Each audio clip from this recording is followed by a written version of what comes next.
نحمده ونصلي ونسلم على رسوله الكريم. أما بعد فأعوذ بالله من الشيطان الرجيم. بسم الله الرحمن الرحيم. قال الله تبارك وتعالى في القرآن المجيد: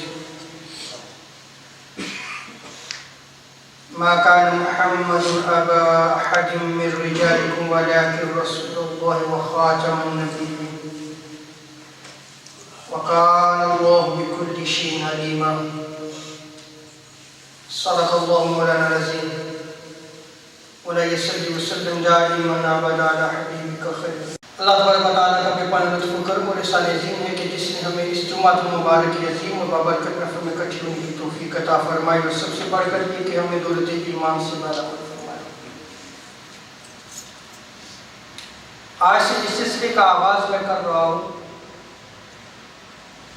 وہ ہے عقیدہ ختم نبوت.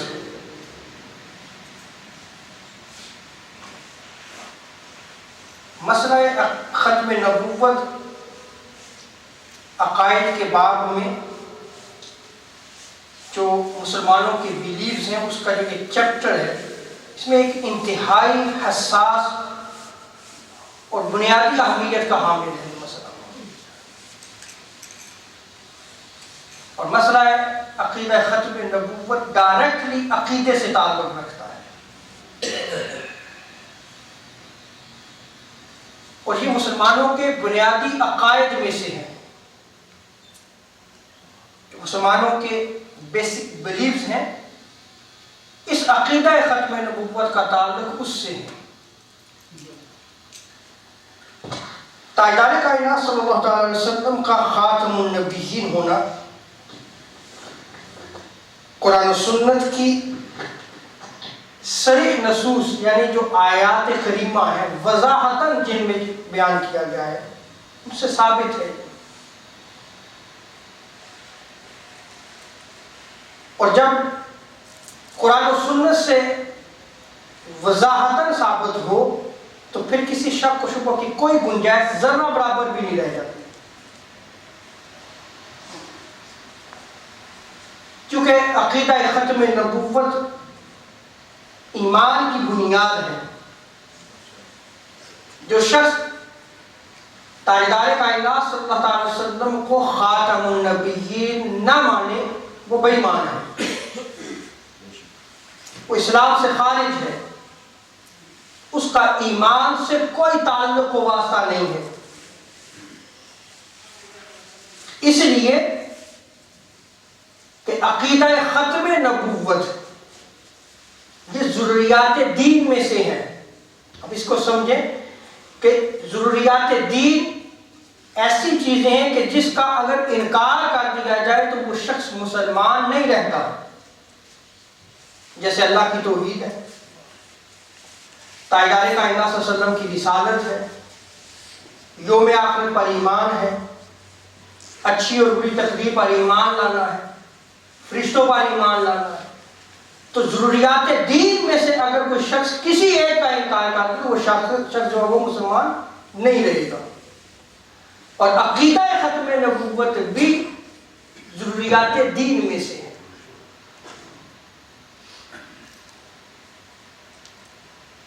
ہر دور میں امت مسلمہ کا سواد اعظم تحفظ ختم نبوت کو اپنے ایمان کا مسئلہ سمجھتا ہے،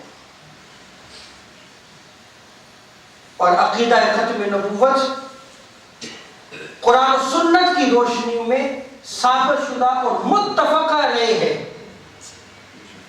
اور اس پہ جو ہے وہ امت کا اجماع ہے. فروعی اختلافات تو ہو سکتے ہیں لیکن اس مسئلے پہ ذرہ برابر بھی امت کا اختلاف نہیں ہے کہ تاجدار کائنات صلی اللہ علیہ وسلم جو ہے وہ خاتم النبی. اور تحفظ ختم نبوت کے لیے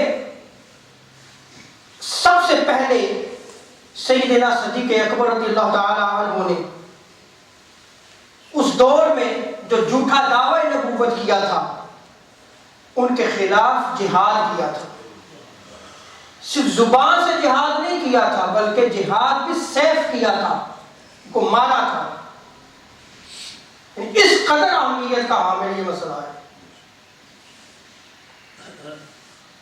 اور سیدنا صدیق اکبر رضی اللہ عنہ نے ان کے خلاف جہاد کر کے اس مسئلے کو جڑ سے اکھاڑ پھینکا۔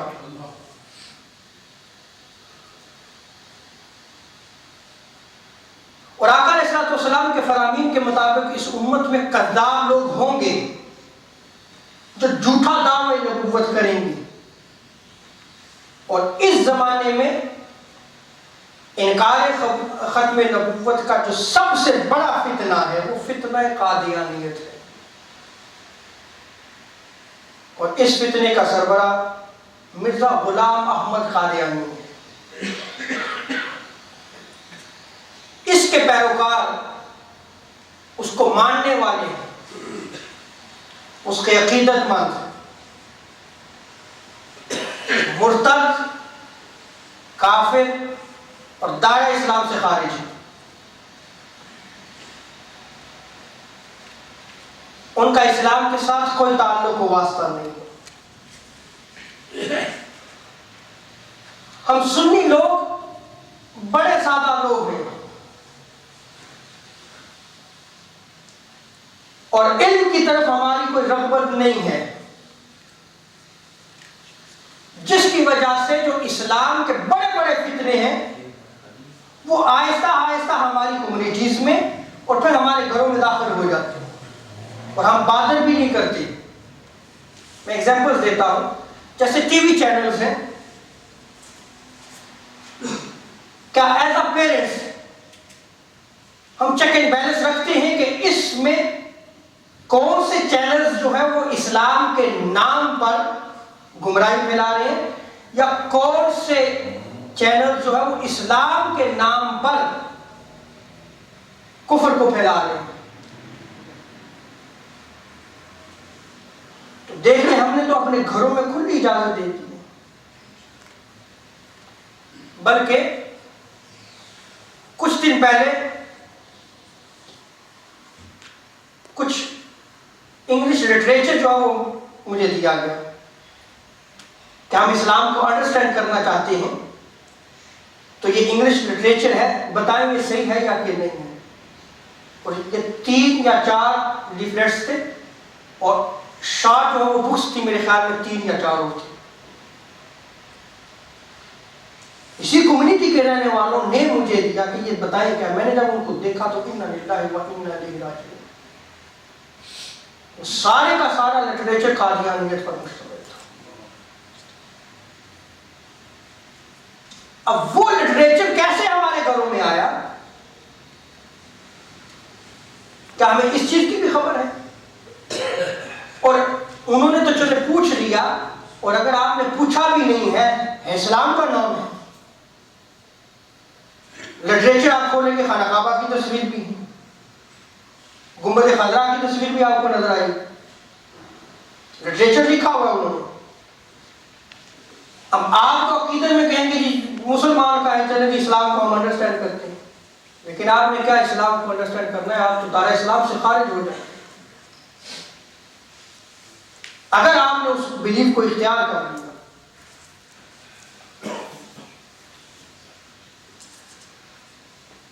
اور اسی طرح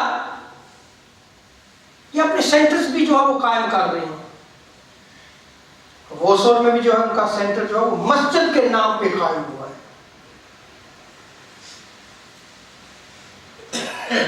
اب جب فتنے اس قدر جو ہے وہ پھیلتے چلے جائیں گے تو کیا ہماری ذمہ داری بنتی ہے یا نہیں بنتی کہ ہم اویئرنیس پیدا کریں؟ علماء کی بھی ذمہ داری بنے گی، جو ہمارے پڑھے لکھے نوجوان ہیں ان کی ذمہ داری بھی بنے گی، ہمارے بزرگ حضرات کی ذمہ داری بھی بنے گی، ہماری مائی بہنوں کی ذمہ داری بھی بنے گی کہ ایک ایسا فتنہ جو اسلام کے نام پر اسلام کا لباس پہن کر مسلمانوں کو جو ہے وہ کفر اور الحاد اور مرتد کی وادی میں دھکیل رہا ہے، اس سے کیسے بچا جائے گا؟ اس سے کیسے بچنا چاہیے؟ کیسے ہم جو ہے وہ اس کو محفوظ رکھیں گے؟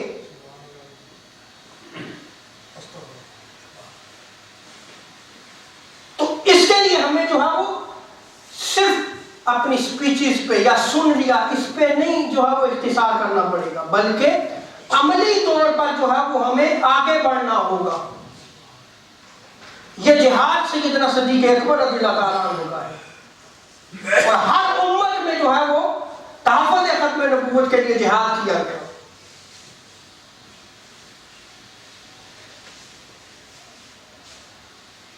اب عقیدہ ختم نبوت جو ہے یہ more than 100 آیات سے ثابت ہے، more than 100 آیات سے۔ کوئی بھی مسئلہ ہو نا، اس میں اگر ایک آیت سے بھی کوئی مسئلہ ثابت ہو جائے نا تو کوئی شخص جو ہے اس کا انکار نہیں کر سکتا، ایک آیت سے ثابت ہو۔ اور یہاں پہ عقیدہ ختم نبوت کے لیے 100 آیات قرآنیہ موجود ہیں، اور اسی طرح more than 100 احادیث سے جس میں تاجدار کائنات صلی اللہ علیہ وسلم نے کیٹاگوریکلی انا خاتم النبی ولا نبی بعدی کا ارشاد فرمایا کہ میں خاتم النبی ہوں، میرے بعد کوئی نبی نہیں ہے، میرے بعد کوئی رسول نہیں ہے۔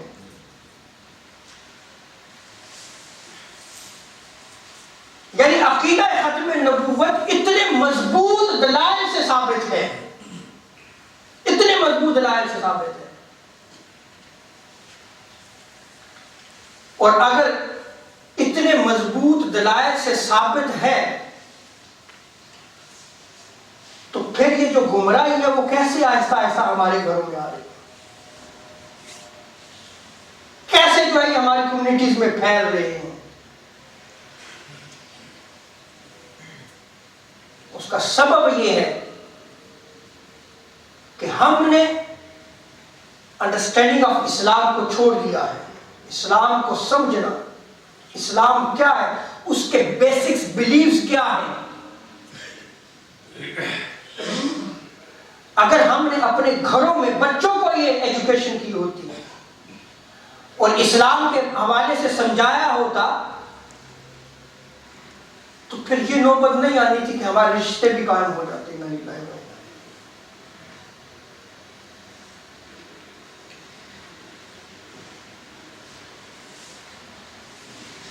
اب قرآن مجید جو ہے یہ وہ کتاب مبین ہے، اور وہ صحیفہ آسمانی ہے جس کے ساتھ رب تعالیٰ نے تاجدار کائنات صلی اللہ علیہ وسلم کو آخری نبی بنا کر تمام مخلوقات کے لیے بھیجا ہے۔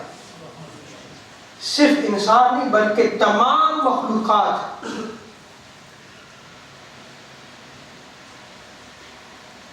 اور یہ کتاب، یہ جو قرآن مجید ہے، یہ ہر شک و شبہ سے بالا تر ہے۔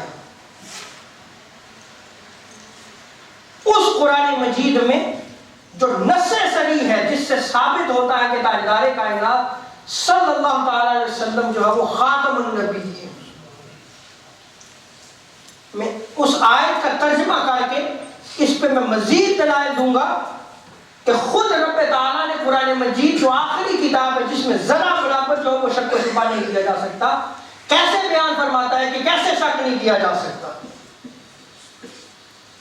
قرآن مجید سورہ احزاب ورس 40 میں رب تعالیٰ نے ارشاد فرمایا ما کان محمد ابا احد من رجالکم ولکن رسول اللہ وخاتم النبیین، کہ محمد صلی اللہ علیہ وسلم تمہارے مردوں میں سے کسی کے باپ نہیں، لیکن وہ اللہ کے رسول اور خاتم النبیین ہیں۔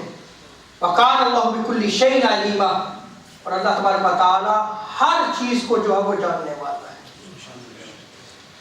اس آیت کریمہ میں کیٹاگوریکلی صریحاً وضاحتاً جو ہے رب تعالیٰ نے تاجدار کائنات صلی اللہ علیہ وسلم کی ختم نبوت کو بیان کیا ہے۔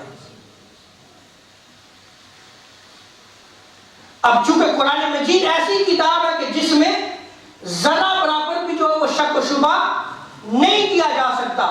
آپ قرآن کھولیں، قرآن کا جب آغاز ہوتا ہے الف لام میم ذالک الکتاب لا ریب فیہ، دوسری آیت میں ہی متصلاً کیا فرمایا کہ یہ ایسی کتاب ہے کہ جس میں ذرا برابر بھی جو ہے وہ شک و شبہ نہیں کیا جا سکتا۔ تو میں نے جو آیت کریمہ جو ہے وہ سورہ احزاب کی تلاوت کرنے کا شرف حاصل کیا، اس کی ٹرانسلیشن آپ کے سامنے کی، جہاں ختم نبوت کا وضاحتاً جو ہے وہ بیان کیا، تو کیا اب جب آیت کریمہ میں وضاحتاً بیان کر دیا تو پھر کیا کسی شک و شبہ کی گنجائش رہ جائے گی؟ خود قرآن آغاز میں کہتا ہے کہ اس میں جو ہے وہ کوئی شک و شبہ کی گنجائش نہیں ہے۔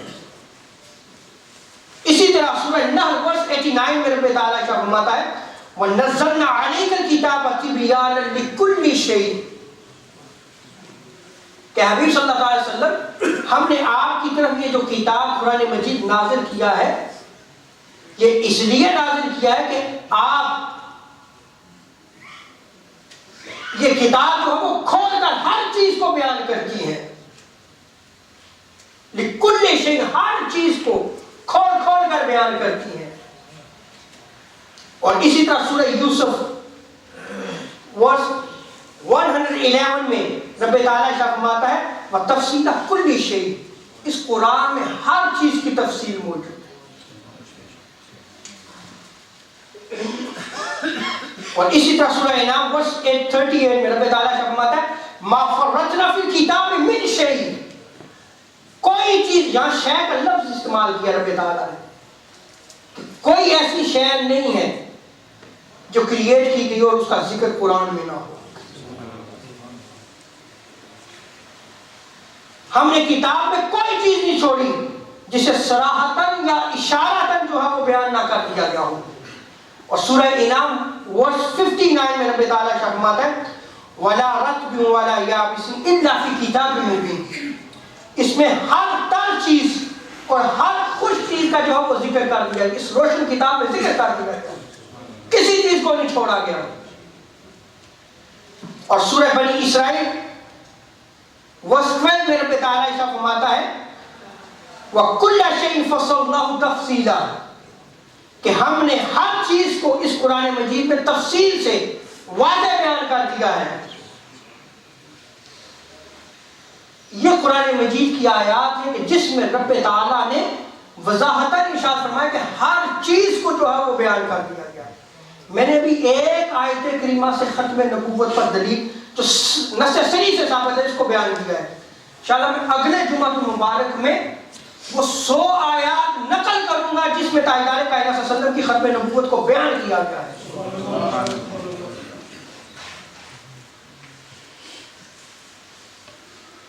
اب ابن سراقہ جو ہے وہ کتاب الاعجاز میں ابو بکر بن مجاہد کا قول نقل کرتے ہیں۔ امام جلال الدین سیوطی رحمۃ اللہ تعالی علیہ نے الاتقان میں اس روایت کو نقل کیا ہے۔ ابو بکر بن مجاہد فرماتے ہیں ما من شیء فی العالم الا هو فی کتاب اللہ، کہ اس عالم میں، اس دنیا میں کوئی ایسی چیز نہیں ہے جس کا ذکر جو ہے وہ قرآن میں نہ کیا گیا۔ رب تعالیٰ نے بھی ارشاد فرمایا اور ائمہ مجتہدین نے بھی اس کو بیان کیا ہے۔ اور امام ابن برجان فرماتے ہیں الاتقان میں، امام جلال الدین سیوطی رحمۃ اللہ تعالی علیہ فرماتے ہیں کہ تاجدار کائنات صلی اللہ علیہ وسلم کا کوئی فرمان ایسا نہیں ہے جس کا ذکر قرآن میں نہ ہو، یا اس کی اصل جو ہے وہ قرآن سے ثابت نہ ہو۔ عقیدہ دیکھیں مسلمانوں کا، گویا قرآن مجید میں ہر چیز کا ذکر جو ہے وہ صراحتاً یا اجمالاً جو ہے وہ موجود ہے۔ اب یہاں پر آپ سوال قائم کر سکتے ہیں ہم قرآن پڑھتے ہیں لیکن ہمیں یہ چیز نہیں ملتی۔ آپ انڈرسٹینڈ کر رہے ہیں میں نے جو سوال قائم کیا ہے کہ ہر چیز کا جو ہے وہ علم موجود ہے، ہم کرتے ہیں، ہم پڑھتے ہیں، ہم تفسیر بھی پڑھتے ہیں، اس کا جواب بھی ہم قرآن سے دیتے ہیں کہ قرآن کیسے رہنمائی ہماری فرماتا ہے۔ یہ صرف ان لوگوں کے لیے ممکن ہے جن کے سینوں میں یہ جو قرآن کھولتا ہے نا، ہر چیز کی تفصیل، ہر چیز کو جو واضح بیان فرماتا ہے، یہ ان سینوں کے لیے جن کو اللہ تبارک و تعالیٰ نے قرآنی معارف کا، قرآنی معانی یعنی اس کے جو میننگز ہیں، اس کو جو سمجھنا ہے، جو اس کی انڈرسٹینڈنگ ہے، اس کا اہل رب تعالیٰ نے بنایا ہے۔ یہ صرف ان کو میسر ہوگا۔ ہر کس و ناقص نہیں. اور اس کا ذریعہ کیسے ہے کہ ہم اس قرآن کو سمجھیں؟ کیا ذریعہ ہے؟ قرآن ہماری کیا رہنمائی کرتا ہے؟ قرآن جو ہے وہ 4 طبقات کو بیان کرتا ہے کہ اگر آپ قرآن کو سمجھنا چاہتے ہو تو ان 4 طبقات، ان 4 سٹیجز کو سمجھو. جب آپ ان کو سمجھیں گے تو قرآن سمجھ آ جائے گا، پھر گمراہی نہیں پھیلے گی. اور جب ان کو چھوڑو گے تو پھر قرآن نہیں سمجھ آئے گا، پھر گمراہی پھیلے گی.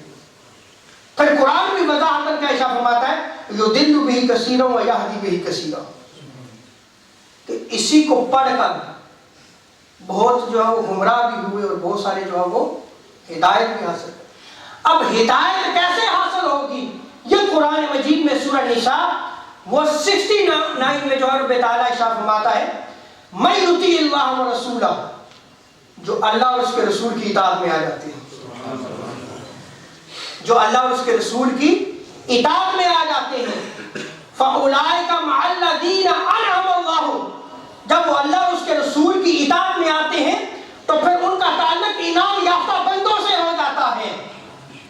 کن کے ساتھ ہوتا ہے؟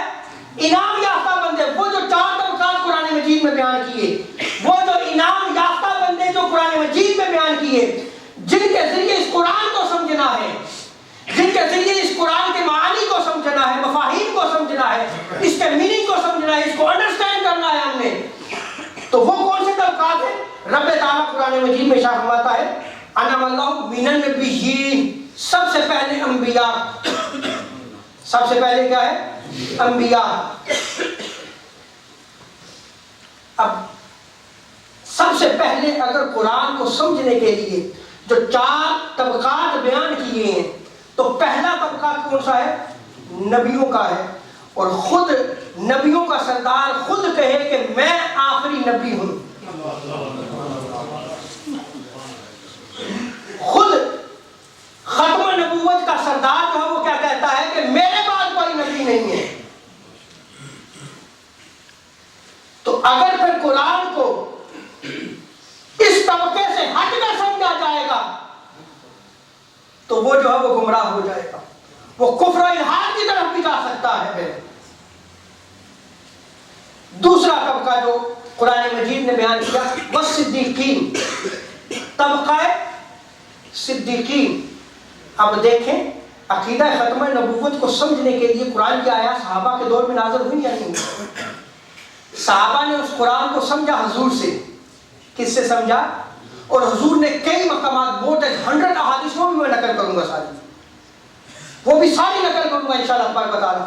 اب ان احادیث کو صحابہ نے سنا تھا یا نہیں سنا تھا؟ سنا تھا نا. عقیدہ ختم نبوت کو سمجھی گا اسی آیت کریمہ کے تحت. سب سے پہلے طبقہ انبیاء کو بیان کیا اور ساتھ ہی صدیقین کا جو ہے وہ طبقے کو بیان کر دیا کہ اگر ختم نبوت کے عقیدے کو سمجھنا ہے تو پھر صدیقیت کی طرف لوٹ جاؤ. آقا علیہ السلام کے وصال مبارک کے بعد جب جھوٹا دعوی نبوت کیا گیا تو صدیق اکبر کھڑے ہو گئے. صدیق اکبر کھڑے ہو گئے اور ان کے خلاف جہاد کیا. صرف جہاد نہیں کیا بلکہ جہاد بھی سیف کیا. ان کو مارا، جڑ سے اکھاڑا. دوسرا طبقہ بھی بیان کر دیا. اب جو ہے اس کے بعد کیا ارشاد فرمایا، والشہداء والصالحین، یہ 4 طبقات ہیں.